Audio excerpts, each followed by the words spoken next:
Who is the problem? The villagers or the strange eccentric family living in the house? In Shirley Jackson's We Have Always Lived in the Castle, we follow 18-year-old Mary Catherine Blackwood, who lives in a very fancy, well-off house in a village with her sister Constance and her uncle Julian. The basic premise is that the entire rest of Mary Catherine's family, her parents and her little brother, I think, were all killed by poisoning, which they originally attributed to Constance, but was never really solved. So the townspeople really do not like them.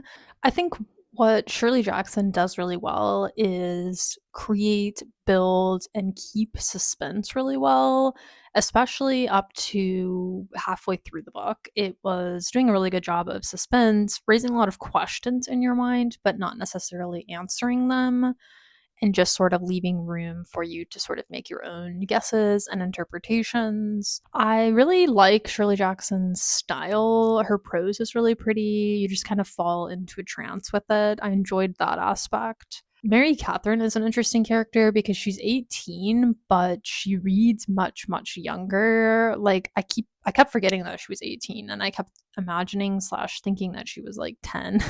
She's like a wild child. Like she has this like little den in the woods that she goes to, and she has sort of a magical way of approaching the world. And I think what Jackson does really well here is she sort of presents this quirky, charming kid, Mary Catherine, and then you kind of get a little bit more and you're like, there's like something's kind of off here.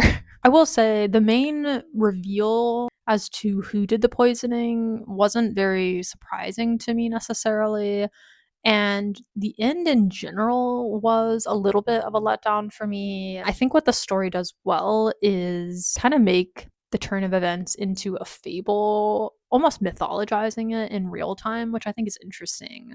But I don't know, I just felt a little let down and I'm not really sure why. I think what Jackson does really well in this book, though, is she talks about the evils of conformity and sort of everyday evil.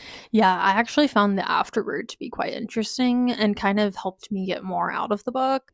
Jackson is cataloging the ways conformity and repression tip into psychosis, persecution, and paranoia, into cruelty and its masochistic, injury cherishing twin. So, yeah, I mean, I don't know.